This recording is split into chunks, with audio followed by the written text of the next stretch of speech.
Alright. I'm very excited to be doing this, as I had promised here at we're going to be doing the SCP-9000 contest. Um, let's quickly. Sorry, I got ahead of myself and forgot to hit record. Um, order of posting.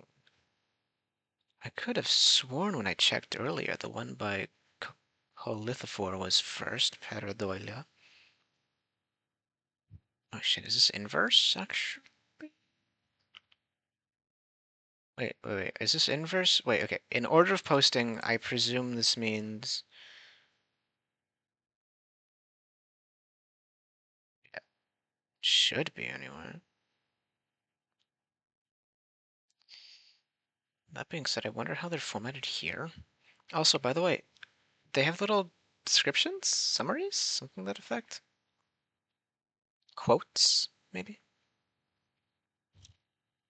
The idea was to do this, record this video when posting started, and then I wanted to go to bed instead. So I went to bed instead. Then the idea was to do it in the morning when my house was relatively silent, but my voice wasn't feeling up for it as I had just woken up, and it would have wrecked hell on the throat, I'll tell you that much. Then the idea was to do it in the afternoon, but I wasn't feeling up to it in the afternoon. Had a weird stint, and then was at my grandma's anyway. So we're doing it now at nighttime.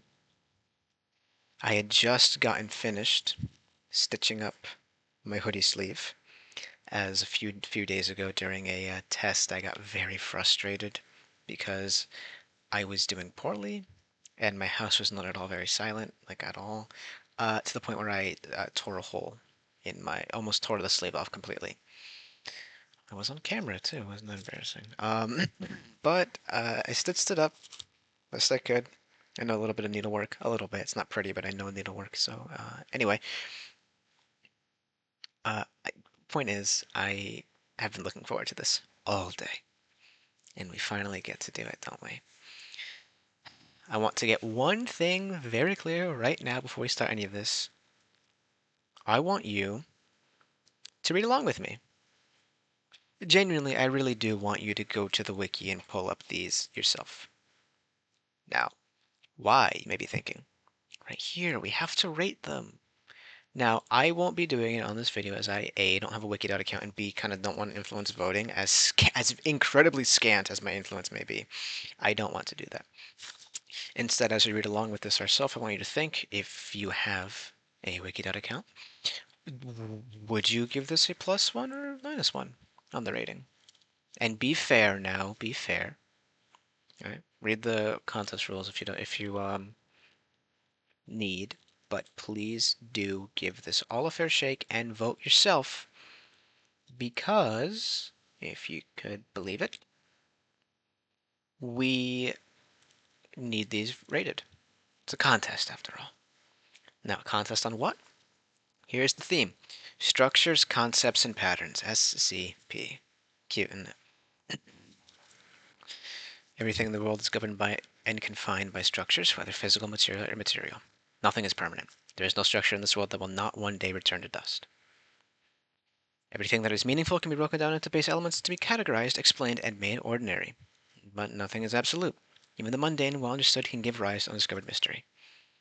Everything is accounted for in the grand score of the universe, from its very first motions to its final dying breath. Nothing is inevitable. There will always be an exception to the rule, an outlier that dares to break the cycle. That's what we were given for our theme a few months early. And hosting is open, which I am very happy about. I had considered writing one for this, but honestly, with a theme like that, I had no fucking clue where to start, and just content to leave myself just to be a reader for you all. First up is we're doing this in order of posting, even though I really want to read. Where is it? Where is it? Where is it? Where is it? Where are you? Hold on. Looking for quotation marks. Looking for quotation marks. Okay. That'll be fun in the future. We'll do this for like maybe an hour and a half. Huh? And then I'll call it a night. Where are you? I really want to read this one right now. Let's go fucking white people, dude, in air quotes. But you will start with The Wood of Worlds by Plilt. Apparently, rating 5. Oh, Plilt and Dr. Grimoire. What is it? Oh, Plilt, by Plilt, the Yaka didn't always have silver fur. Anyway, here's my Wanderer's Library author page. How a Tedish won a silver pill. Oh, is this... I'll check that out at some point, I suppose. By Dr. Gomar. Plilt did most of the hard work on this, but ants are really, really cool, and if this gets more than 25 upvotes, I'm getting one tattooed on my body. If you like this, you probably also like SCP-8352, Little Havana Syndrome. Anyway, by Plilt and Dr. Gomar, this is SCP-9000, Wood of Worlds. Pull this up yourself, and let's get reading, folks. Item number, SCP-9000. Object class, Euclid. Special containment procedures. A 1 kilometer radius containment zone around SCP-9000 is to be cordoned off behind a heavy-duty barbed wire fence. A single gate to this fence is to be constructed, with a gatehouse staffed by 6 rangers, hired by Foundation assets within the South African National Parks, sandparks, as Level 0 personnel and informed that the fence protects a scientifically valuable but potentially invasive tree population. Every day, the entire perimeter of the fence is to be inspected for damage, and repairs will be made as needed. The stationed rangers are also to monitor any new growth of SCP-9000 stems and prune growth outside of the original extent of the anomaly. Any individuals found within the containment zone without authorization are to be amnesticized and returned to the entrance of South Africa's Kruger National Park. Any rangers that see SCP-9000 endemics will be interviewed and amnesticized if necessary. So, this one is apparently going to be about, well, wood. Or trees, rather. I'm actually kind of excited. Description.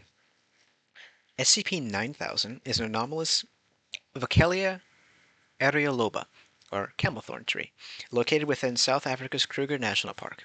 Unlike other instances of this species, the anomaly takes the form of a clonal colony and forms a single multi-stem tree which covers an area of at least 6.2 hectares within the park, with the appearance of a dense wood of unique individual trees.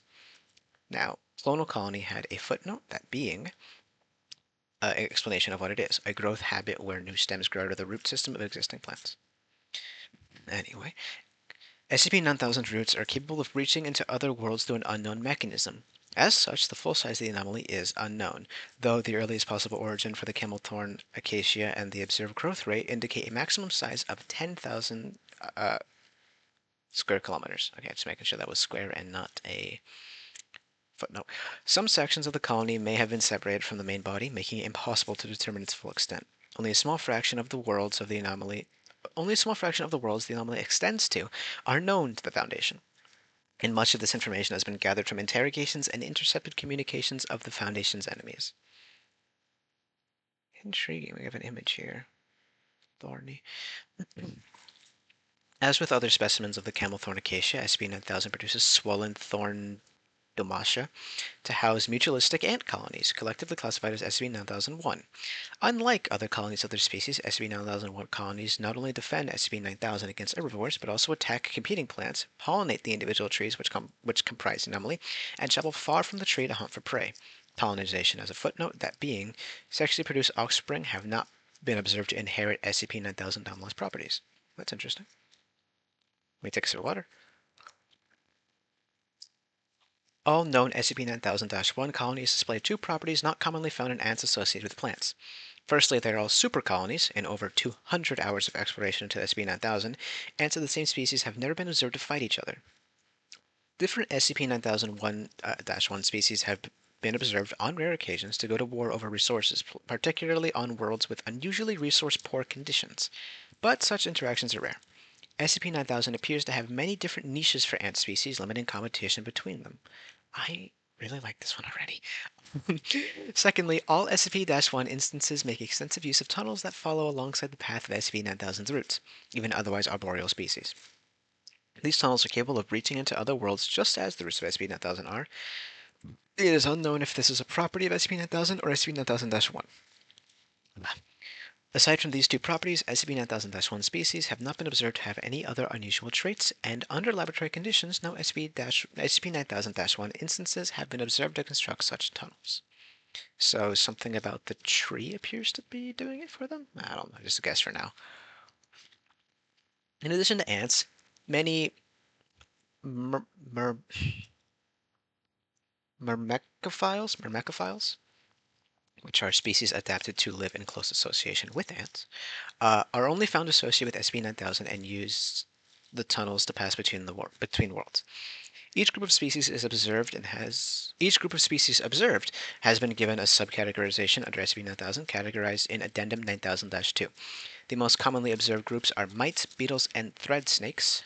However, these myrmecophiles are extremely taxonomically diverse, including 2 species of bird, several species of killifish, an entirely endemic genus of spiders, and many extra-universal taxa not similar to any earthly form of life. None of these myrmecophiles have any documented anomalous traits. The age of SCP-9000 is not known with certainty. No preserved remains of the trees or any associated organisms have been located, so radiometric dating is not possible. Rock art dated to the 1st millennium CE and attributed to the San people has been found in the area, including paintings depicting black clouds emerging from the trees to envelop humanoid figures holding axes, potentially representing instances of ant swarmers attacking attempted tree fellers. Other paintings have been found with depictions of creatures unlike those found in any other San art, including 6- and 10-limbed animals, suggesting that the San may have encountered life from other worlds, which traverse the anomaly. I think I'm pronouncing that. Is it San or is it San? The oldest historical records of the anomaly come from the year 1867 and were written by the Dutch botanist Ruud Abels. Abels noted the size and exact position of the anomaly, but did not realize its true nature and believed it to be nothing but an unusually dense group of acacia. As far as the Foundation has been able to determine, no other entries or organizations have determined the true nature of the anomaly. Initial discovery.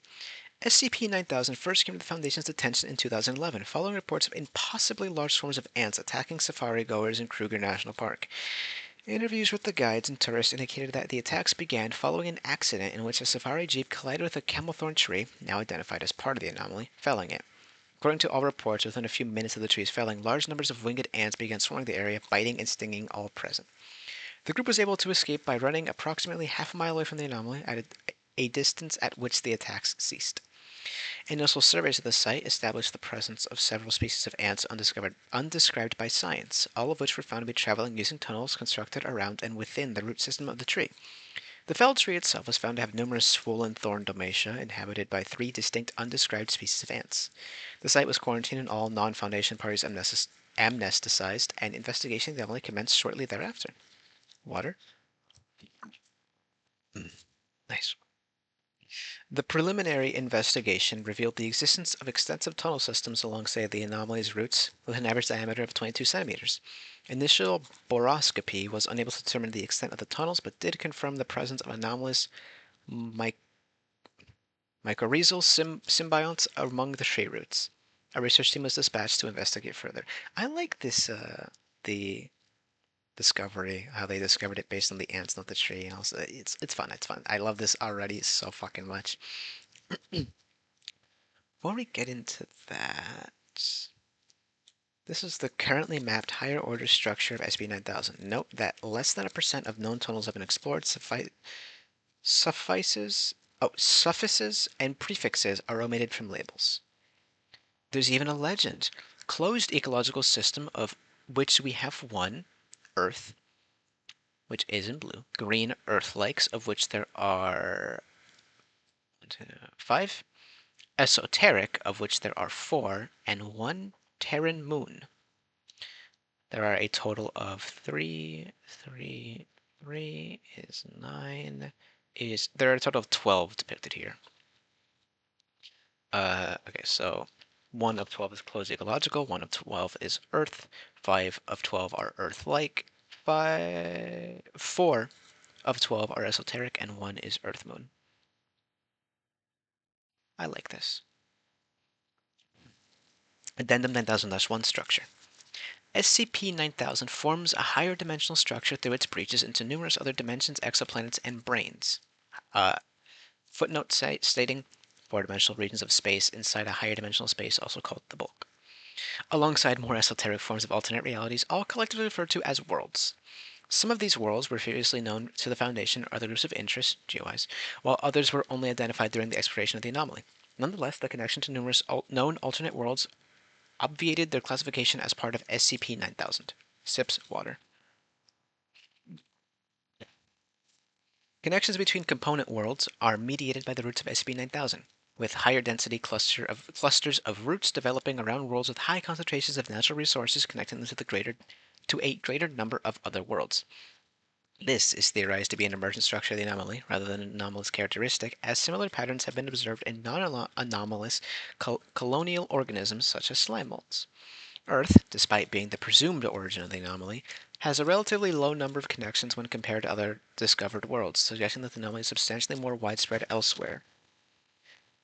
Not a knock against the file, but something I would personally note if I was researching this and I learned that, I would therefore assume Earth is not the source of the structure. But maybe there's something else I don't know. Just wanted to make note of that in my own opinions. I love this file so fucking much. Oh my god. While conditions on worlds with SCP-9000 instances vary dramatically, no world has yet been found which does not meet the following criteria. Atmospheric carbon dioxide, CO2, concentration between 100 and 1,000 parts per million, or ppm. Atmospheric nitrogen, N2, concentration between 67 and 83%. Atmospheric oxygen, O2, concentration between 10 and 30%. Annual rainfall between 150 and 1,000 millimeters per year equivalent. Footnote 5 being, as the duration of the year varies between worlds, a year equivalent is defined as 8,760 hours. Average temperature between 9 and 22 Celsius. Degrees Celsius, that is. Gravity between 0.5 and 1.5 grams, 4.9 and 14.7 millimeters a second squared. Day length of between 6 and 36 hours. So, units of 6. Interesting. Well, not whatever. Point is, I like that. Addendum 9000-2 Ecology. Oh, I can't wait. The ecological community associated with SB-9000 is characterized by high endemicism. Endemicism? Widespread fossorial adaptations and multiple coexisting biota. A taxonomic rank, which is a taxonomic rank including all life forms descended from a given universal common ancestor, while panspermia is. Excuse me, I need to go to the footnote. I'm clicking the scroll. Something has broken here. Oh, wow. We have a lot more footnotes to go. Something is wrong with footnote number 6. If you guys are watching somehow, or for some reason, you might want to double check that. While the section of the anomaly on any given world is mostly inhabited by indigenous species, an average of 30% of the life forms average 30% of life forms do not originate from the world in question. On Earth, this percentage is similar at 15%. This is likely due to the anomaly or originating from Earth. I am still not certain of that, but most species endemic to SB-9000 are widely distributed across the multi-world structure of anomaly. See attached logs at the end of the addendum. Oh boy, will I. There are a few geographic barriers to migration, and the climate is similar across all of the wood. However, there are some exceptions. By the way, wood is capitalized. For example, annual killifish of the genus Nothobranchius, SB-9000-2, are adapted to heavy seasonal monsoon cycles. During most of the year, their eggs are desiccated but hatch soon after temporary pools form following the rains. Floods have washed their eggs through the ant tunnels and spread them to other worlds, but many of the worlds connected to Earth through SCP-9000 do not have the same monsoon cycle as Kruger National Park. These worlds have acted as a barrier to their expansion, even to worlds with appropriate seasonal cycles. That makes sense, and I like that note. The patterns of distribution of the SCP-9000-2, as well as certain other endemic species, have allowed Foundation biogeographers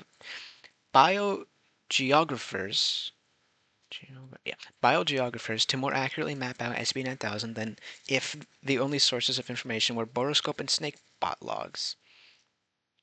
Snakebot. So I presume the ant stuff was done by Dr. Kumar. just I don't know. I wanted to make note of it for some reason. Despite the presence of many non-native species, invasive events can be attributed to SCP-9000 are invasive events that can be attributed to SCP-9000 are few. SCP, you know, SCP redacted and SCP redacted may be invasives that travel to Earth using anomaly, and many species have colonized.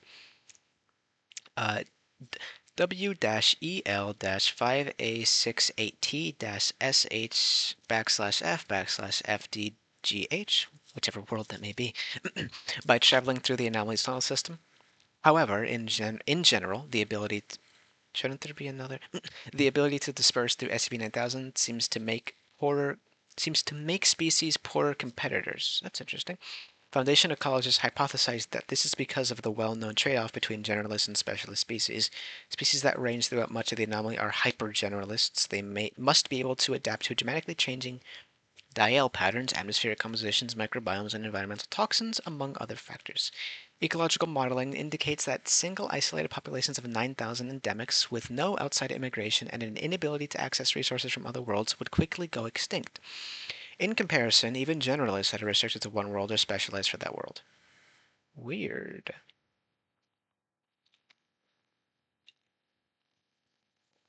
I believe the rest of the file is the species.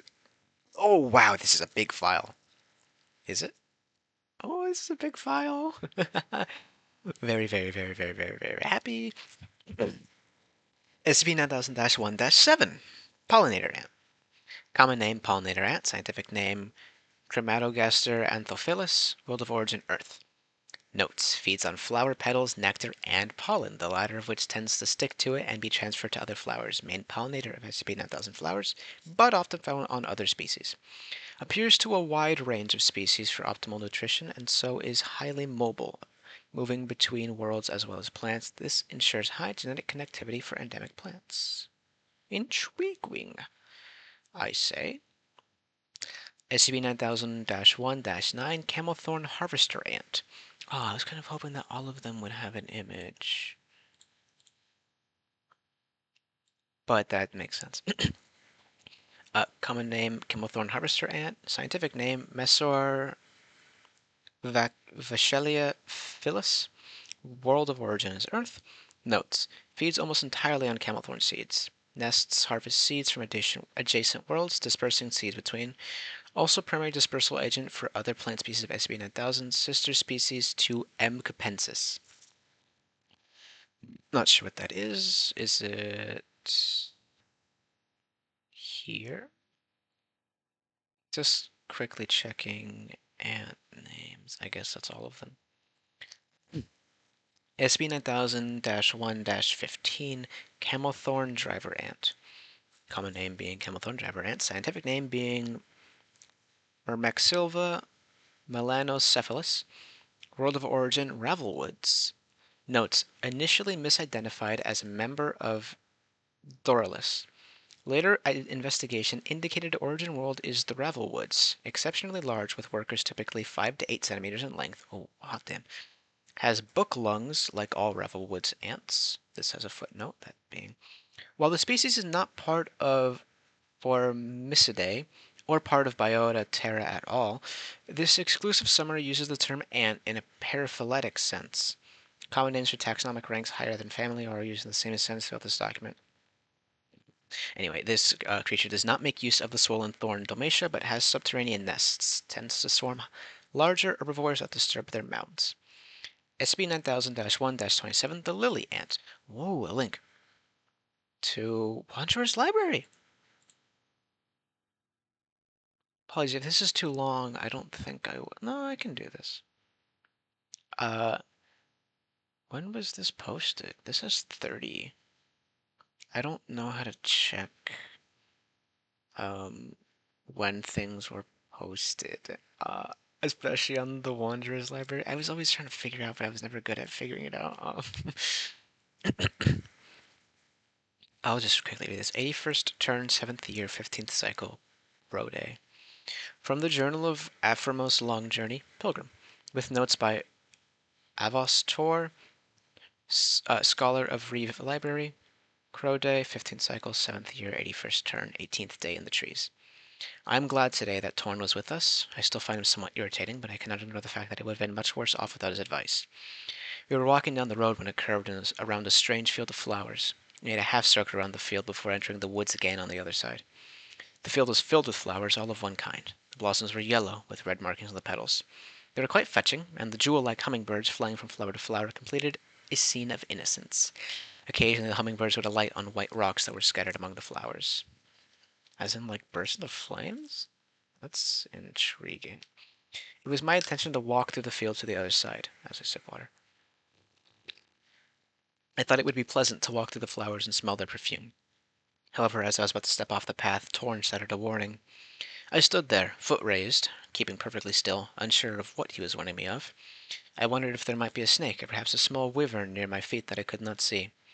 Torn told me to step back, and I did so, still wondering what was wrong. I did not see, nor hear, nor smell anything that seemed to represent danger. He took a stick and lightly brushed one of the flowers. He pulled it back, and I saw several black specks on its length. Looking more closely, I realized they were ants. They were normal-sized, as ants go, though they had strangely large jaws. They had bitten into the stick and were curled so that their stingers were pressed into the wood. There were only a dozen on the stick, though, and I wondered why they were so dangerous. I then glanced back to the plant Thorn had brushed, and it was covered in the insects. They all moved along its length, and a few were even venturing onto the path, making Torn step back. I did the same. Footnote is being an ant garden. Gardener ants, Pseudomyrma topiaria, have a symbiotic relationship with the swarming lily, Lilius nothus. When an ant colony moves into a field, they bring with them the seed of the lily. They plant several lilies and begin cutting down other plants nearby. Other ants go afield and simply collect the seed which the colony feeds on while the lilies grow. This goes on until the lilies have taken over the entire field. Once the lilies are well established, they begin producing a special nectar for the ants, which makes up the bulk of their diet from then on. The lilies also provide shade and protection from predators. Hummingbirds are the only creatures capable of feeding from the flowers, hovering and moving too quickly for the ants to swarm. Ternos Natler, who first described and named the two species, described them thus: a more perfect example of mutualism I have never seen, nor any species so dedicated to the protection of another. I hope they go extinct. He was never one for proper scientific detachment, was Ternos. That's awesome. Rotund little cousins of the bee, mark your footsteps carefully, Thorn said. They would strip your carcass bare to fertilize those flowers there, nothing left except your bones used by birds as stepping stones. I realized that what I had taken for white rocks were in fact the bones of other animals that had made the same mistake I had. If Tom had not warned me, I suspect I would have been alright. I have a very tough hide, and would not have taken more than a few bites before he would have realized what happened. It still would have been very unpleasant, and I'm glad he was there. We passed the field over after that. I just wish I had dared to pluck a blossom from the field. The flowers were so very pretty. Translations. Oh, I lied.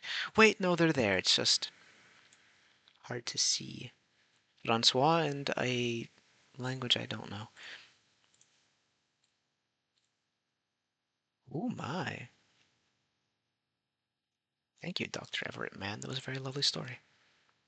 Back to 9000 entry Wood of Worlds by Plilth and Dr. Gomor. Scientific name Myrmexylva lilumphilus. World of origin Ravelwoods. Smaller than related species, enlarged jaws with prominent stingers, close mutualistic relationship with blood lily, clears open areas of competing plants, and aggressively attacks animal life. Does not appear capable of distinguishing camel thorn driver ants from other members of the colony, and will allow them to carry off entire broods as well as the queen. SCP-9000-2. Annual killifish. Currently unnamed killifish species, first located on W-47QN0. Common name annual killifish. Scientific name Nothobranchius sp. World of origin Earth. Believed to be descended from N. orthonotus. Distributed widely across most worlds surveyed, genetic testing indicates multiple speciation events over the past 5,000 years, likely due to poor population connectivity and climatic variability. Species are visibly distinct, with different coloration in adult males. One of the highest index species used to determine SCP-9000's higher order structure. Or one of the best index species, rather. This is fun. Extremophile SCP-9000-3, Extremophile mycorrhizal symbionts. Scientific name being Gigaspora SP. World of origin, Earth is crossed out. This is unknown, actually. Several unique species of mycorrhizal fungus within the Gigaspora genus have been observed with substantially higher halide haliday tolerance than Earth-native species, as well as unusually high heat. Thank you kindly, ANThology. As well as unusually high heat and cold tolerances, while provisionally classified as part of Biota Terra, recent genetic analysis indicates these species originated on worlds distant from Earth, with spores potentially being carried by ants. Through SCP-9000's root network. Reclassification under the new genus Pseudo-Gigaspora is under consideration. I would confirm that myself. Not out of universe. I'm saying like in universe. I'd vote for reclassifying it. SCP-5000-5-1, the Blood Lily. Scientific name being Pseudolilum formicophilus. World of origin is in the Ravelwoods. Notes has a symbiotic relationship with the lily ant. Grows poorly if not fertilized by the corpses of the species' prey. Bright orange flowers with scarlet speckles. Cute name. SCP-6000-6-2 Sheen Grass. Scientific name Silvagramen iridescens. Origin Ravelwoods. Notes: mildly iridescent, can be distinguished from other non-endemic relatives by silvery tint, extremely tough and resistant to graziers, but the seeds are readily eaten by many granivores. Clumping habit. Common on slightly wetter worlds. Fun note. SCP-9000-12-2 Green-Winged Bee-Eater. Scientific name Merops viridoptera. Origin Earth. Notes: sister species of white-fronted bee-eater Merops balachiodes. Reliant on cliff banks to nest, unlike SCP-9018-1, which is next. Less complex. Reliant on cliff banks to nest, unlike SCP-9000-18-1. Less complex social structure and smaller colony size than other Merops species. SCP-9018-1, red-sided batwing, or Pseudochoroptera erythrolatus. World of origin W-TM-39T4R-S. This is a hexapodal furred mammal analog believed to originate on extremely distal world from Earth. Middle two limbs modified into bat-like wings used also for thermoregulation. Brightly colored, feeds on insects, fills same niche as green-winged bee-eater, or SCP-9000-12-2. They are never found in the same world and act as a barrier to each other's colonization, useful as an index species in nests and burrows. And finally, SCP-9000-42-1, the golden-throated tunneler, or Fosser flavigula, world of origin being... This is different, correct? Oh, world of origin being the same as the last, being W-TM-39T4R-S. Another hexapodal mammal analog. Elongated with a long, narrow muzzle, patches of golden fur on throat used in breeding displays. Feeds on a variety of small vertebrate prey as well as ant larvae. Genetic analysis indicates distant relative of SCP-9000-18-1. Tau. Anyway, let me just quickly take another sip of water. What's 789? What's 786? Ooh, incident report. Oh, it's hand activity. What the hell? Oh, is this about... Wait, is this Hank King? No, it's not. I lied. Hank King is in 7... Hank King is 746, I believe. That's what I got confused by. I am jumping ahead of myself. Exploration log 9000-1. This is an exploration video log transcript. Oh, we have confirmed when this roughly takes place. It takes place before 2020 is date 5-3-2011. I don't know if this is American or other parts of the world, so I don't know if that's May 3rd or the 5th of March. Anyway, the team lead, Dr. Enzokuli Dlamini, team members Jacob Jacobs and Mian Young. Opening note: initial surveys of SCP-9000 did not find proof of non-Terran species, leading to uncertainty over exact nature. An accelerated evolutionary effect to 1585 was initially suspected. This is... do I know you? Jellyfish. Wait, I know you. Yeah, I know you. Yeah, it's like this living jellyfish, remember correctly, that is like its own ecosystem, which I read this at one time. I thought it was very fun. I lost it. If this is the correct one. Actually, I can just check its name. 1585. Red Queen Island. Yep, I've read this one before. I recommend it. An accelerated evolutionary effect to SCP-1585 was initially suspected. However, genetic analysis and dissections of the Camelthorn driver ant revealed that it was not related to any known organism. Dr. Dlamini suspected an extra-universal origin for the species and originated an unmanned expedition into the tunnels. This expedition was conducted using a Gardner model snakebot remote-operated vehicle, originally used by MTF Zeta-9 or the Mole Rats. That's a cute note. The initial request from Dr. Dlamini for the newer Hognose model snakebot was denied due to budgetary reasons, with the Guard provided out of surplus stock. That's adorable. I fucking love that little bit of lore so much, actually. I love this image too. We just finished on a little bit of water. Begin log. I will not do voices. I'm bad at voices. My throat hurts. Dlamini. Sound off. Jacobs. Snakebot is ready to go. Young. Sensor readings show no errors. Lumini. Good. Let's see what we're dealing with. Jacob, please have the snakebot enter the tunnel. The snakebot begins to crawl into one of the larger tunnels. Communication is maintained by optical fiber.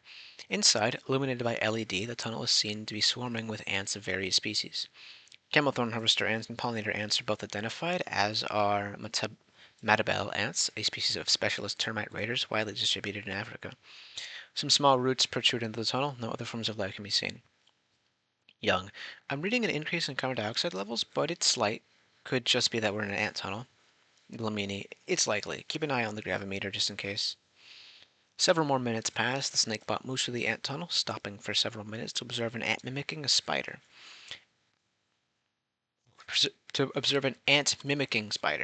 So, after the spider enters the side tunnel, forward motion is resumed. Young. There. Slight decrease in gravity. We are currently at 0.97 G. Is that grams or gravitons, actually? Is graviton a real word? I don't fucking know. I'll just call it G. Jacobs. No visual change, no portal or anything. The soil looks similar to me. Dr. Dlamini? Dr. Dlamini brings up the feed, reminding 30 seconds. Dlamini. There's nothing sudden, Jacob, but the soil looks better than the soil from the initial footage. The transition may be gradual rather than sudden. The snakebot continues traveling down the tunnel, gravity dropping gradually to 0.95 G. Eventually, the light is seen from the end of the tunnel. 3 minutes later, the snakebot emerges into a group of SCP-9000.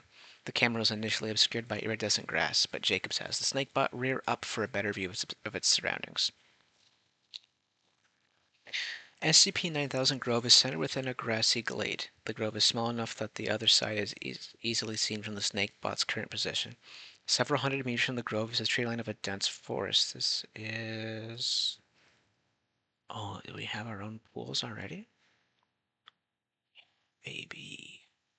Yeah. Journal of Aphramos Long Journey Pilgrim and Introduction. Stuff on the Ravelwoods.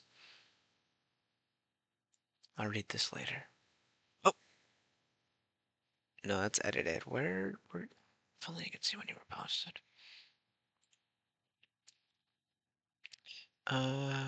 The trees are exceptionally tall and have twisting branches and trunks. The herbaceous plants have colorful leaves and many species are iridescent. Young. If only we'd have been able to get one of the better models, we could be gathering samples right now. Lamini. Once they see this, they'll have to give us better equipment. I wouldn't bet on that in the Foundation.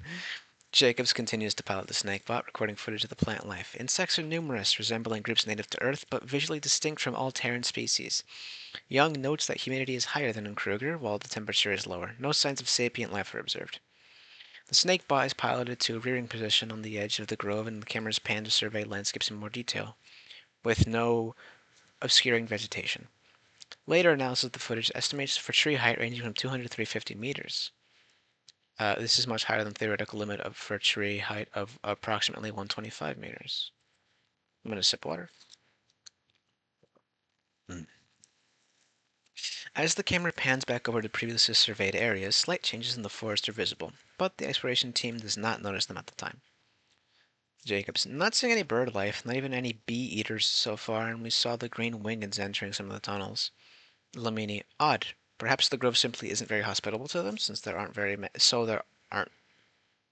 many. We're not receiving audio. Jacobs directs a snakebot back into the interior of the grove, attempting to locate additional wildlife. Additional insects are found, as are two reptiles and various SCP-9000 endemics. Like the insects, the reptiles closely resemble known groups, agamids and geckos, but are visually distinct from all known Terran species. After half an hour, a column of camelthorn driver ants is found hunting. At Lamini's direction, Jacobs pilots a snakebot to a safe viewing distance and observes their behavior. Captured prey is swiftly dismembered, but rather than immediately returning all food to the nest, a previously known caste of the species sprays the more brightly colored insects with an unknown substance. Observation continues for an hour. 3 hours after mission start, the snakebot's battery reaches 20% and it begins to be piloted back to base. Jacobs. This is taking too long, Lamini. There should be more than enough battery to retrieve the snakebot, and if not, we can use the optical fiber as a tether. No, I mean it. Sorry. Jacobs. No, I mean it's taking longer than it should. I reached the side of the grove in 2 minutes after the last time I passed the tunnel entrance. It's taken 5 to return there. Young. Gravimeter shows the same readouts. If space is warping, it should be showing up on diagnostics. Jacobs. Maybe that's not what's going on, but something's off here. Lamini. SCP-9000's grove on Earth is Euclidean. It's possible It's possible that wherever the snakebot went isn't. Shall I pilot the probe back using what battery remains so we can attempt to determine what's going on if we have a probe back?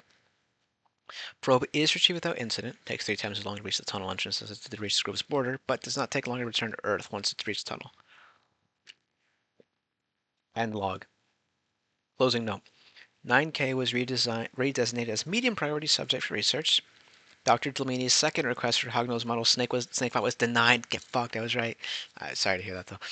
But the 9K research team was permitted to modify the snakebot with additional sensors, an aspirator with 5 sample capsules, and a power cable.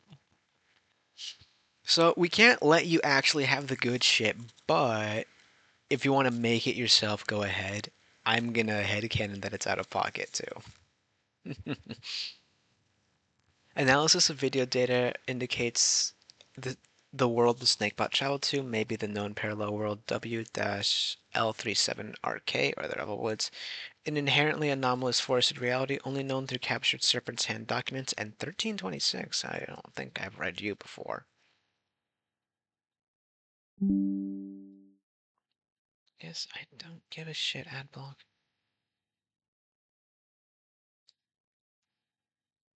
Hmm? Oh, you're a lot. 1326, so also Series 2. 13. The Lexicon, never read it. Log 2. Oh, that's gonna. Is video. Oh man, am I gonna have to do individual videos for every single entry? Are they all gonna be this long? I don't remember the 8K entries all being very long. Oh no. People really went all out. But fuck. Believe me, I am not admonishing anything. I'm very happy that people really did put effort into this, but oh man, this is gonna be a lot of work for me. My throat already hurts a lot, and we're only covering the one. I I hope you guys love this one as much as I do. Please tell me you guys love this one. Please, please, please leave voting for yourself. I know this is like such a bitch move to do as a YouTuber. YouTuber, that makes you sound like a dick. Okay. Point is, can you guys also like leave in comments your own opinions on this stuff? I really want to discuss this with people. And I don't want to have to get my friends to take their own time to read the damn files so that I can gush over all this shit.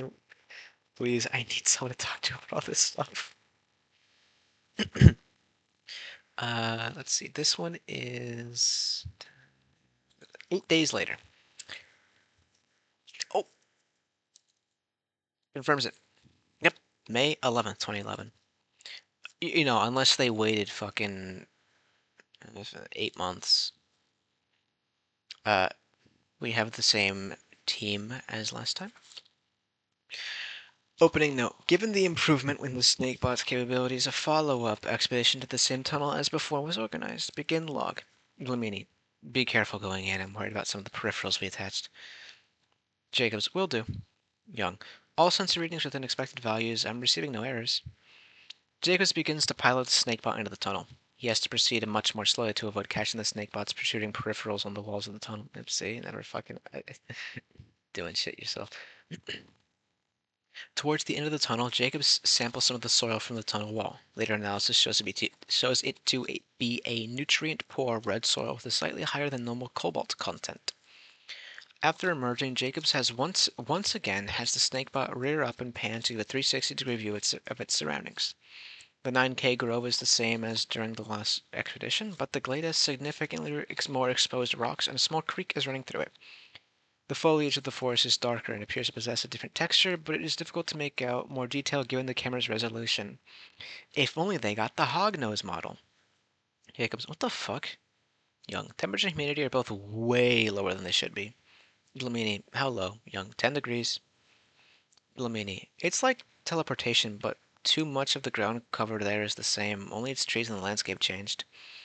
Young, I'm getting weird readings off the compass. The magnetic field here is weak and it's shifting constantly. The new gravimeter is showing changing values too. It's so minor you wouldn't be able to feel it, but it's there. Jacobs begins surveying the grove of 9K. In addition to the plant life not changing, the animal life is broadly similar. Several previously observed species are not observed, and new species are observed, but this is likely due to chance. Jacobs. Dr. Dlamini, do you want me to prioritize? What do you want me to prioritize for sampling? Dlamini, quietly. 4 capsules left. Try for as many different orders as you can, one of each. No ants. Need a better idea of what this world is really like. We can hardly rely on the suspect data we've got now. Jacobs, will do. Jacobs maneuvers the snakebot to aspirate a nearby spider, then continues exploration. While the snakebot does not leave the vicinity of the tunnel, over the next several hours, 2 other organisms are collected. A large caterpillar feeding on sheen grass and a beetle amongst the leaf litter. However, far more unsuccessful attempts at sampling are made. Most animals are highly evasive, easily escaping the snakebot's aspirator. Yeah, sorry, Doctor. Machine's just not agile enough. That's from Jacobs. Blamini. Not your fault, Jacobs. This model was never designed for what we're doing with it. It does seem the fauna here is faster on Earth, though. Have the snakebot go down a different tunnel, might have more luck on another world. Jacobs directs the snakebot to a somewhat similar tunnel, unlike in the tunnel between Earth and W-L37RK. A major change in soil color is visible after approximately 3 meters of travel. After an additional 2 meters of travel, small peripheral tunnel entrances along the sides and roof of the main tunnel become visible. With an average diameter of around 4 millimeters, small black ants can be scurrying between entrances. I just want to cut myself off here. I don't know how many of you are SCP fans, right? I know the public perception of SCP is really, up in the air. It varies a lot. I love the slow. This is basically just a science article entries. As such, I'm in love with this one, with this article. I see the patterns, ants. I see, what was it? Let me just double check. I feel embarrassed that I forgot the theme. The structure, obviously, with the tunnels, with the tree, and the patterns, with the ants repeating the similarity between the worlds, the constructs. Would be the tunnels themselves. No, yeah.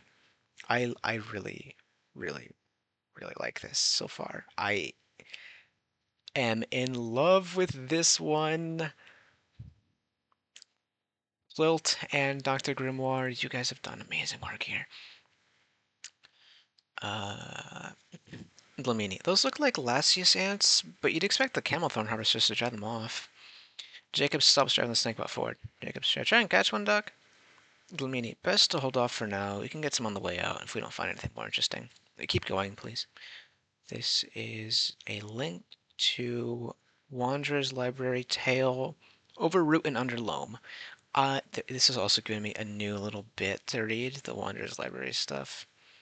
This is so fucking fun. Oh my god, I can't stop fucking gushing over it and just read it. Jacobs resumes driving ahead. After another 5 meters of tunnel, an entrance appears with the blue sky visible through it. The snakebot emerges through, with Jacobs again pilots it to a rearing position, capturing a 360-degree panorama of the surroundings. The glade of camelthorn trees appears to be surrounded by a forest of deciduous trees, visually similar to oaks and maples. These trees appear to be in the process of unfurling new leaves for spring. Young notes that local gravity, temperature, and humidity are all substantially higher than in world W-L37RK. Uh-oh, nausea. World later designated as W-EL-4H9PCS. PC-S, rather. Oh, God.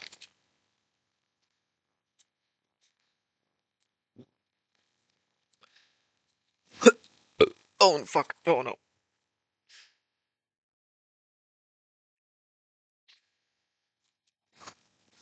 Oh, I'm okay. Oh, sorry.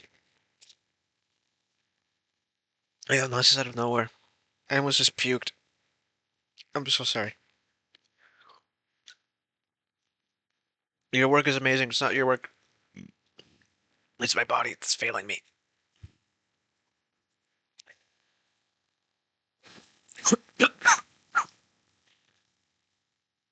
Oh, God. Yep, this is gonna be the only one for the video. This is gonna be the only one for the video. I'm gonna have to go to bed after this. Ugh. Ooh. Okay. More eyes. Fuck me out.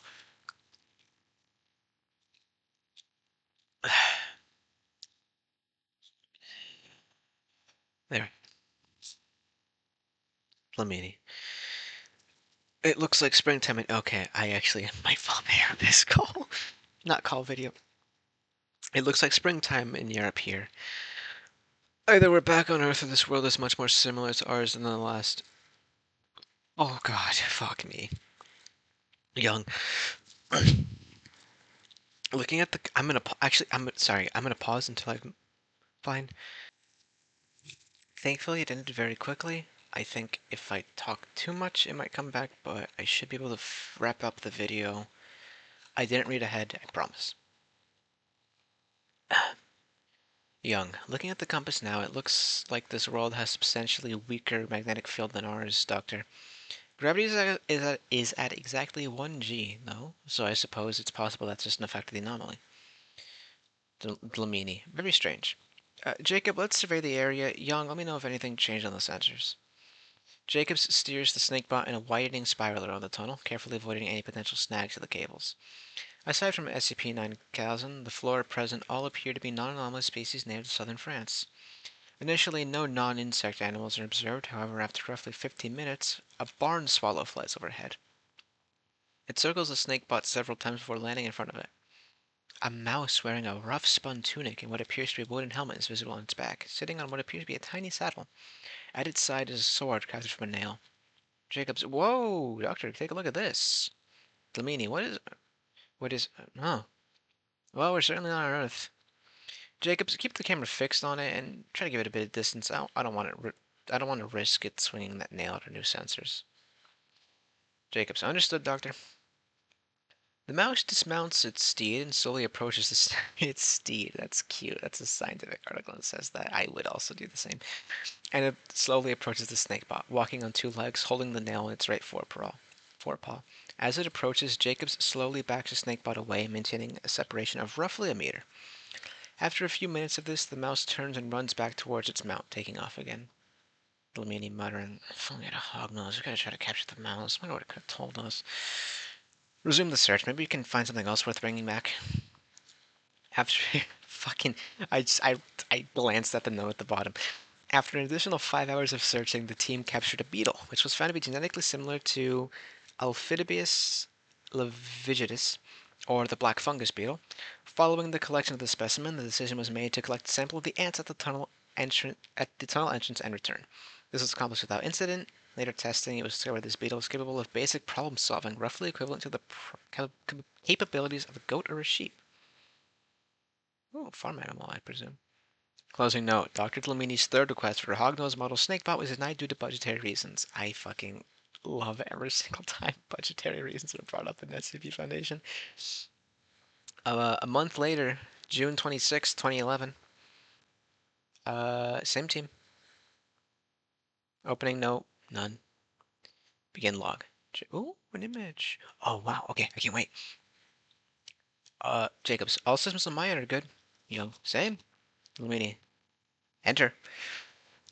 Jacobs pilots a snakebot into an unexploded. By the way, I don't know if it picked up. I jumped my fingers on my desk. Jacobs pilots the snakebot into an unexplored tunnel. It is tighter than the previous tunnels, and the snakebot's peripherals catch on the tunnel's walls. Jacobs. Man, is the thermometer still working? Young. Looks to be? Dominique, careful, Jacobs. Yes, Jacobs. Yes, doctor. Jacobs continues maneuvering the snakebot, managing to avoid damaging it further. Aww. Even as plastic and metal becomes increasingly common and embedded into the walls of the tunnel.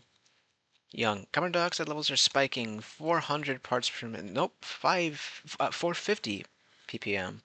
Much higher concentration than an ant colony should produce. I'm also reading sulfur oxides. Air quality on the other side is very poor. If the scale went to 11, it would be that. South Africa uses air quality index with 10 bands with no subdivisions. I like that note. That's very nice. I've been loving all the footnotes, by the way, because they're used properly to explain like concepts and do a little bit of world building. Oh man, so fun. This is another link to the Wanderer's Library. Seed to Sky. Is this still part of? Holy unique. I like the image. Is this in the library? It's in the library.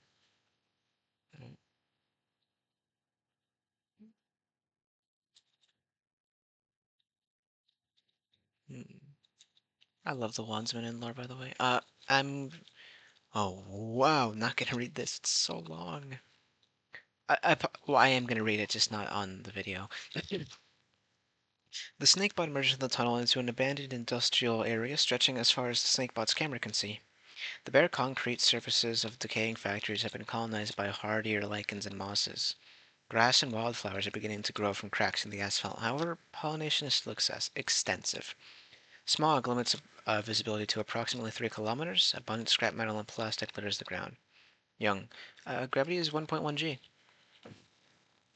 Jacobs pans the camera, examining the snakebot's surroundings. Only 3 stems of 9K are present, growing from one of the larger gaps in the asphalt. They are thin and sickly with yellowed leaves. Based on observed growth rates, they are likely no longer than 5 years old. Clumps of sheen grass and early successional terran wildflowers are scattered among the stems. Yes, successional. Dlamini wasn't evacuated in an orderly fashion. No glass clear, just sends it burning. So war is unlikely. It could be disease, anomaly. We'll need to put the snakebot through decontamination when it gets back. Take soil samples when convenient, Jacobs. As Jacobs continues to pan the... I am lowering my volume. I hope it's like picking up and all that. Like when it's just muttering and all. As Jacobs continues to pan the camera, an enormous tree of unknown species comes into view, approximately 2 kilometers away.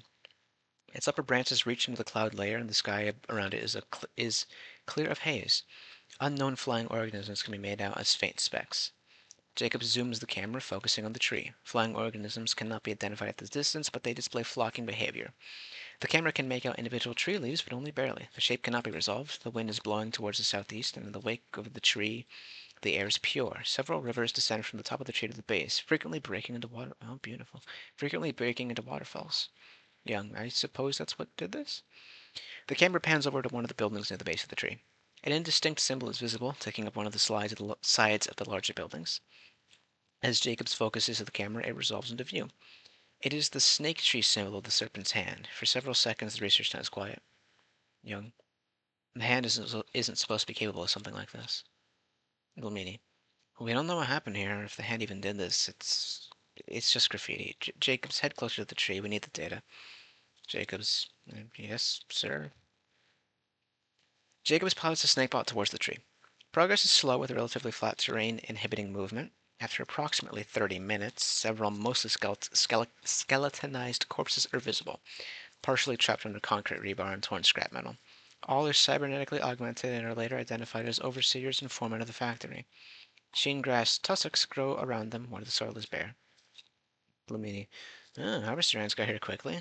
Those look like older tussocks. Not much lichen on the rock or asphalt. Probably still too much pollution. Surprised the ravelwood plants are handling it so well. Snakebot makes its way towards the courses and begins inspecting them. Jacobs, don't. There's rebar there. The cables would catch. Jacobs, Doctor, this could concern a GOI. Don't we have to? Young, yeah. Glamini, Glamini. Jacobs, I'm in charge of this expedition. While I'll include this in our report to Regional Command, I deem investigating this an unacceptable hazard to our equipment. It's irrelevant to our task of investigating 9K's ecology. Please take a soil sample and then continue to move towards the tree. We can investigate this on a later expedition if we need to. They're not going anywhere. Jacobs, yes, Doctor. I don't know how to do doubtful on a dime, so I'll just explain that. Jacobs zooms the camera briefly and scans over the corpses before taking a soil sample using the aspirator. Dlamini drums his fingers somewhat impatiently, but does not comment. After taking the soil sample, Jacobs resumes his path towards the tree. Young. The air is purer here, air pollution levels are dropping. Lenses that video feed. Despite us being upwind of the tree, we're in band 8. Dlamini. Interesting. There could be an anomalous effect, or just diffusion of the pure air near the tree. I like that they're being like, it could be this, but also this is a real thing that exists, and as such, like, it's so fun. After several hours, the snakebot is halfway to the tree. Increasing quantities of rubble and scrap make it difficult for the snakebot to maneuver safely. Additional soil samples are gathered, as is one water sample.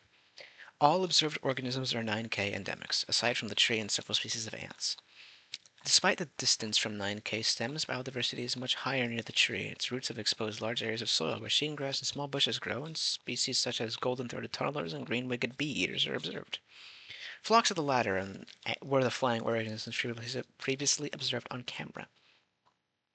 While trying to examine a killifish tentatively identified as belonging to a previously identified species, Jacobs accidentally catches the power cable on a protruding piece of rebar.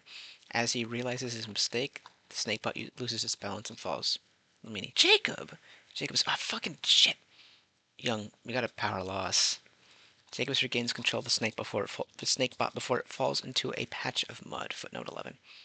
Garter model snakebot is noted for having problems going over muddy terrain. He maneuvers to a more stable location. Blamini. Jacobs, check the cable fiber. Optical fiber, rather. Jacobs. It's not an imminent risk. How am I on power? Young. You should have enough to get back if you hurry. When you do so, we cannot risk trying to retrieve using optical fiber. Over the next several hours, the team takes turns piloting the snakebot and manage to reach. They take turns. Manage to reach the entry tunnel. While the snakebot loses power for reaching Earth, the team is able to use a snake hook to retrieve the bot. End log. Closing note. World designated W-EL-5A68T-SH /F/FDGH. Analysis of the soil sample after the mission was Analysis of the soil sample after the mission was over showed high concentrations of heavy metals, many times higher than safe levels. High levels of persistent organic pollutants were also present at the time Dlamini filed his report. The world was not flagged for follow-up expeditions regarding the Serpent Sand factory's presence. Dlamini noted that Technician Jacobs was not at fault for the damage to the snakebot. They didn't say their request got denied. I'm holding out hope that this is going to use the fucking hog nose. Next month, July 13th. July 13th. Same group. I have to go use the bathroom very quickly, though. That's what happens when you have to chug a lot of water to fight off nausea. Fucking, that sucked. After replacing several circuit boards damaged by saltwater on W-EL-6 on W-EL-9TB30, which is an exoplanet orbiting a binary star, notable for plant analogs that cycle through active photosynthetic pigments over the course of a year. How pretty! The SCP-9000 research team attempted a survey on unexplored tunnel located in, that one that we were in the last time.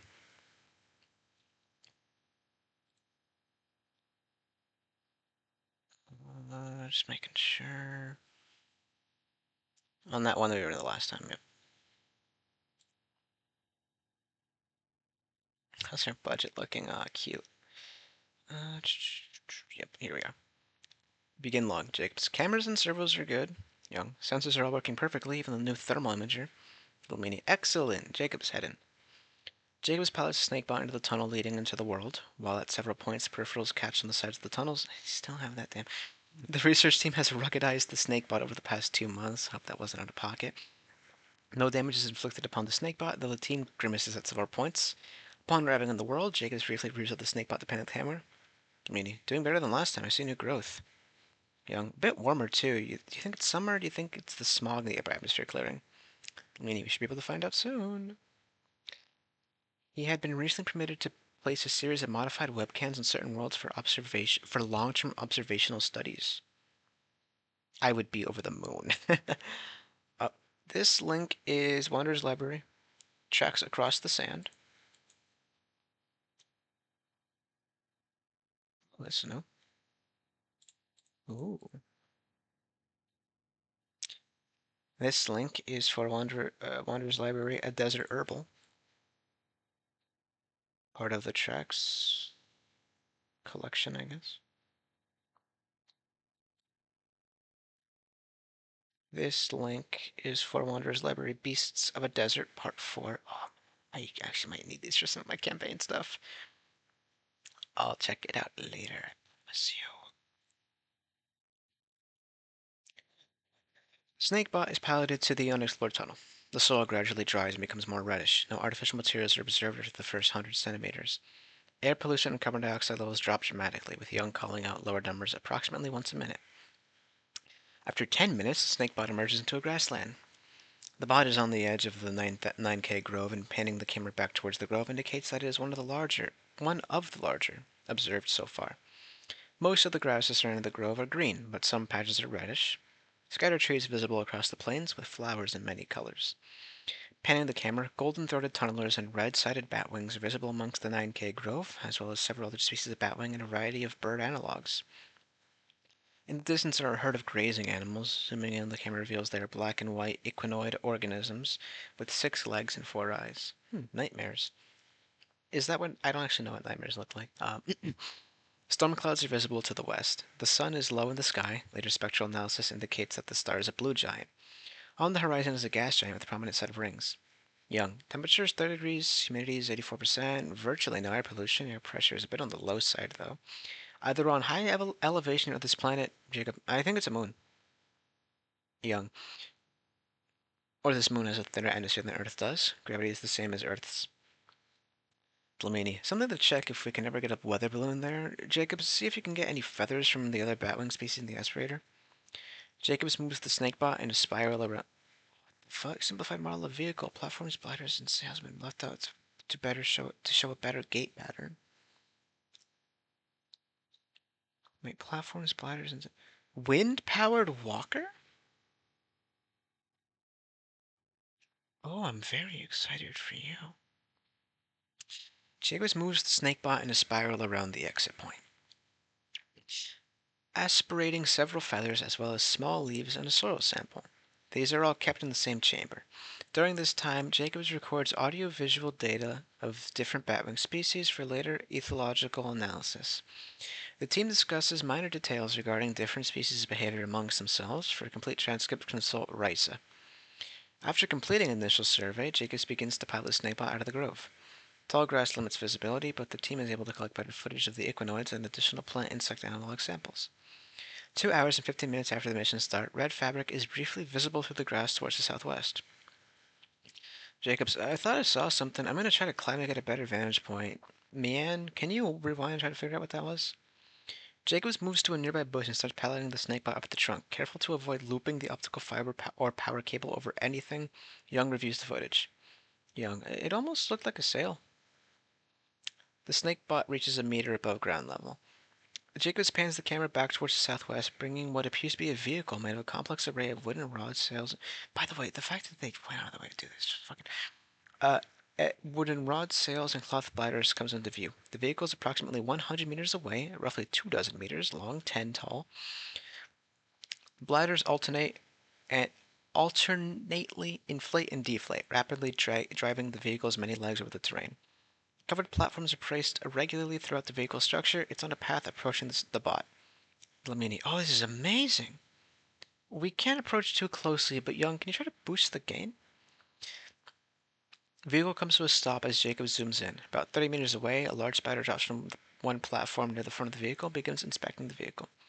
Three hexapodal vulpinoids with reflective silver fur clamber out from a platform near the side and start harvesting the reddish grass and hunting golden-throated tunnelers.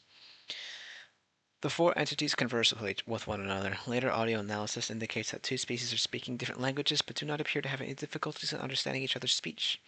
3 minutes later, 6 smaller hexapodal vulpinoids, this is Beast of the Desert Part 1, leave the vehicle. Unlike the first three, these do not have a reflective fur, nor do the middle limbs end in hands, so they are believed to be a separate species. They begin running around the vehicle and playing with each other, occasionally drawing snarls from the first three vulpinoids when they interrupt their work. One of the smaller vulpinoids approaches the bush the snake spots on. Jacob's, Doctor? Lumini, keep still. This thing can't move fast enough to get away. Maybe it won't notice the probe. After urinating on the bush, the vulpinoid spots the bot and begins sniffing it. The team waits to see if it leaves. It does not, jumping up and trying to grab the snakebot with its teeth. While the first lunge misses, it comes dangerously close to biting down on the bot. Nearby sapiens do not appear to notice. Jacob's, okay, we're going. Jacob's drops the bot to the ground. While the impact jars the probe, it's still functional and the vulpinoid is startled. Jacobs begins piloting the snakebot back towards the grove. Young, why not head towards the bush? Jacobs, I'm worried it'll chew the cables. Despite the team having previously improved the snakebot's speed, Jacobs is unable to move far enough away from the vulpinoid before it pounces, grasping the snakebot in its jaws and shaking it. The camera's field of vision moves rapidly, rendering interpretation difficult. Meaning, damn it! Jacobs, I'm gonna start auto-retrieval. Young, thermometer, humidimeter, and microphone all throwing up error signals. Jacobs activates the winch system and begins pulling the snakebot back by the power cable. However, retrieval speed is slower than expected, likely due to the vulpinoid bracing itself.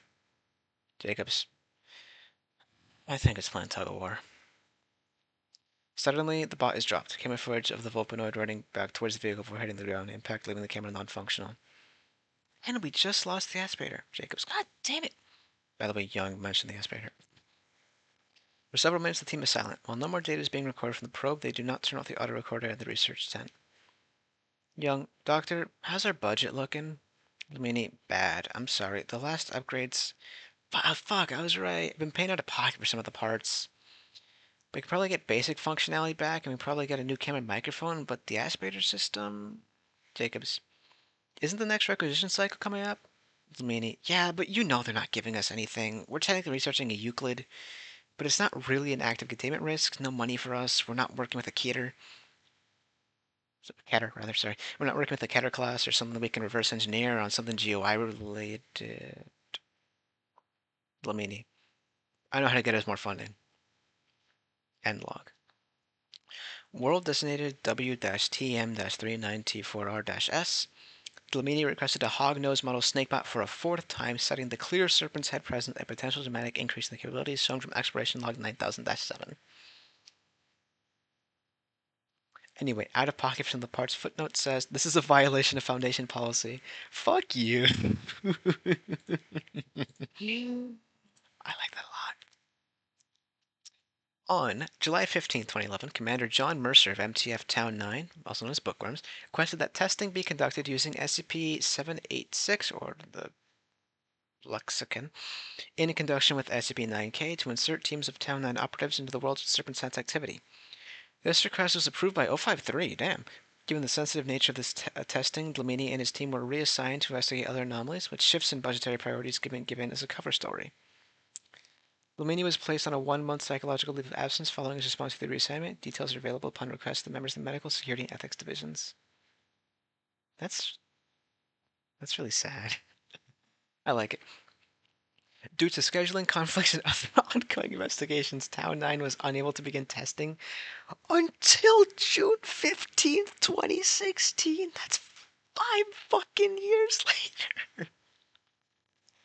Following this incident, the report, note afterwards, following this incident, Town 9 ceased all investigations using 9K as a method of investigating Serpent's Hand across alternate worlds. Exploration of W-L37RK using Mamba model snakebots is ongoing. You sons of bitches! With the goal being recovery of the 3 MIA Town 9. Oh, a bit of a spoiler, but that's what I get for doing that myself. It's a bit short, good. On June 18, 2016, Town 9 operatives using a Mamba model snakebot confirmed that the world Dr. Dlamini described in Exploration Log 1 was in fact W-L37RK, or the Rebel Woods. 5-member Fire Team Gulliver, was assembled to act as a forward scouting party into the world. They were inserted via SCP-786 to reduce the proportions to 1/12 of the scale, the size of which they were able to proceed through the existing tunnel single file. To reduce risk of attack by ants inhabiting the tunnel, the fire team was equipped with gas masks, and the entire tunnel system around the selected entrance flooded with chloropicrin and methyl bromide. Fucking MTF agents fucking up the ecology as usual. They're both commonly used pesticide gases, effective against most insect, fungi, nematodes, and plant species. Toxic as hell, you know. But, I mean, I guess it makes sense. During their transit through the tunnel, the team voiced concern that not all the ants had died from the fumigation, specifically mentioning that deeper into the tunnel they passed, the greater number of ants seemed unaffected. Earthside Town 9 Control determined this is likely due to lack of airflow through the tunnel and installed a fan over the tunnel entrance to spread the fumigant deeper. They also increased pesticide concentration. When this still failed to achieve desired results, one of the supervising researchers suggested pumping gas through 786 to shrink the pesticide molecules as smaller gases disperse faster.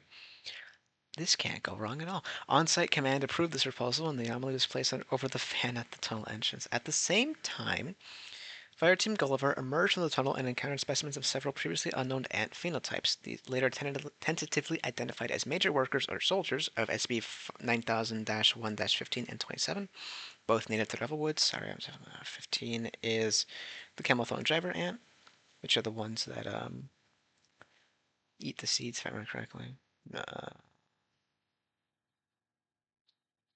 No, these are just the big ones. And then 27 is Lily ant. Okay. Footnote. Here we are. These specimens are universally hostile towards the fire team and engaged both by spraying concentrated formic acid in a manner similar to Formica arcboldi and by attempting to bite fire team members with their mandibles.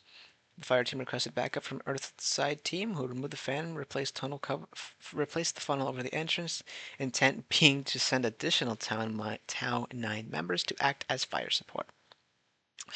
Before this was possible, numerous SCP-9000-1-15 and -27 instances, no longer blocked by the fan's grate, were able to travel through SCP-786, scaling themselves up by a factor of 12, resulting in an average body length of 96 centimeters for -15 and 42 centimeters for -27 instances, and overrunning the Earthside camp. While these instances eventually expired due to overheating and hypoxia, due to their tracheal respiratory system, insects are generally unable to obtain sufficient oxygen or disperse their body heat when scaled up by SCP-786.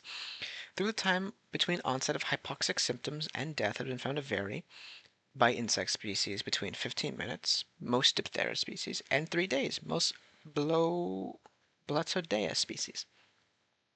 They remained a threat for roughly 35 minutes after enlargement. Of the 8 personnel present at the time of incursion, 4 were killed within the first minute.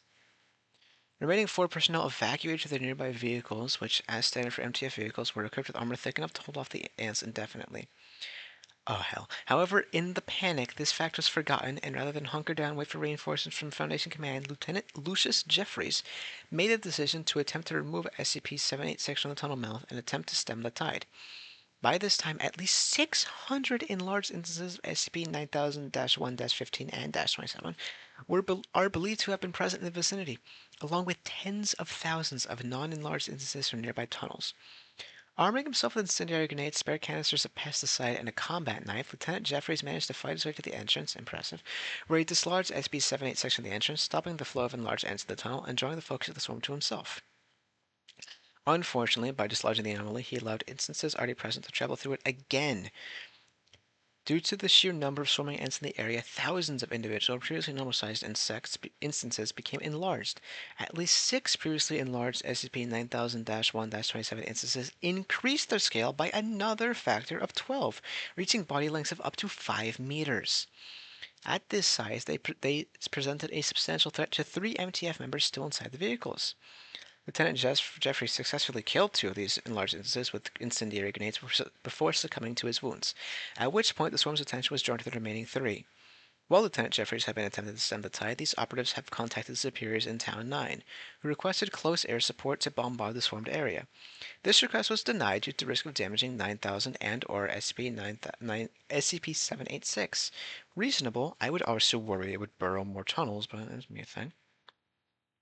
After approximately 4.5 hours, the swarm exhausted itself. Due to their vastly increased metabolic needs and size, the double and large instances collapsed from apparent heat exhaustion before reaching the vehicles. All three MTF were recovered with only minor physical injuries. Lieutenant Jeffries was posthumously awarded the Foundation Cross for exceptional bravery in the line of duty. SCP-786 was recovered and returned to containment Site 19. Containment at Site 19. The radio used to communicate with Fireteam Gulliver, forgotten by the Earthside team during the incursion, was badly damaged, but recovered black box records indicate Fireteam managed to fight the swarm for at least 15 minutes, losing at least two members before retreating into survival woods. Considered MIA with a low likelihood of survival. Overall, I really like this one. I really, really, really like this. I really, really, really like this one. The Wood of the Worlds. Lil, Dr. Grimoire, you have both done amazing work on this. I did not think ants would enthrall me so. Of course, by the time I got to here and saw so many things to click, I knew I would. I knew I fell in love. Fuck, I knew I fell in love over here. I adore easy way to gain favor with me. I fucking love anything with exploration as an aspect of it. So any SCP with exploration logs, oh my god, I so adore it. Recent SCP's willingness to have things cross-linked to Lillian. No, Trevor. No, how do I find you? Lilith. No, was it Lillian? Where were you?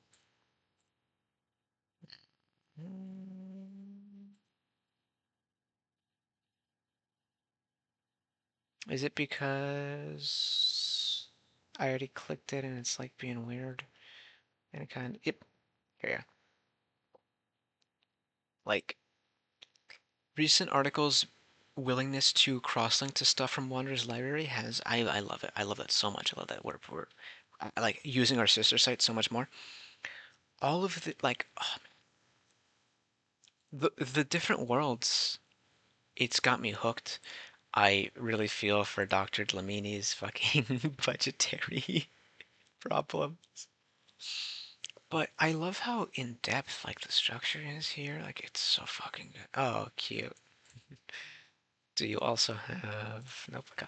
But just the ecological aspect of this anomaly, beyond just the extra dimensional aspect of the anomaly being explored in depth, I adore. Thank you so much for discussing the species and how they kind of work between worlds and like all this stuff. Again, as I've stated before, the public perception of SCP being like contain a bunch of monsters is a little bit wrong. By a little bit, I mean fairly wrong. Especially because like this article, this entry for the 9K contest, I don't think it'll win sadly, but I do think it'll definitely be one of the ones that's up there. Although I do kind of hope it wins right now. Again, I've only read the one. Please go vote on this. Um, I I love that it's basically just a lab report. I love all of this, the basically just science. And then the exploration logs, right, for a little bit of fun, like characterization, a little bit of world building, and also to sink its hooks into you deeper. These examples of SCP species, like, oh my god, it's so good. So, I guess we can use this as a guideline. Wait, no, I already mentioned this earlier. Yeah. My own thoughts. I really like that both of them matter. The tree and the ants. I do like the focus on insects, as that's something that goes understated when we talk about anomalous animals. I really, really, really like the exploration stuff a lot. I like this. I like the discovery method. I did the art depicted and stuff, but most of I fucking love it. Ooh, to be love. But overall, I fucking love that things are connected to the Wonders Library so much. I'll check out both of y'all works a bit more. Um, During class, I will come back in classes, right when I'm bored as hell. I'll come back to this and read some of this shit myself. I will not read 9,000 entries without it being a video, but I will read some of the linked stuff. This is definitely one where I will read like all of the linked stuff. This has been a wonderful read. Thank you so much, Plilt and Dr. Grimoire, for writing this. I adore it. Please let me know what you all think, and I will catch you in the next SCP-9000 entries video. Hopefully we'll be able to do more than just one per video, because this has been a little bit long for just one. But even if I do have to do one per video, I do not mind at all, and will do my best to read all of them. Thank you very much. Have a good day.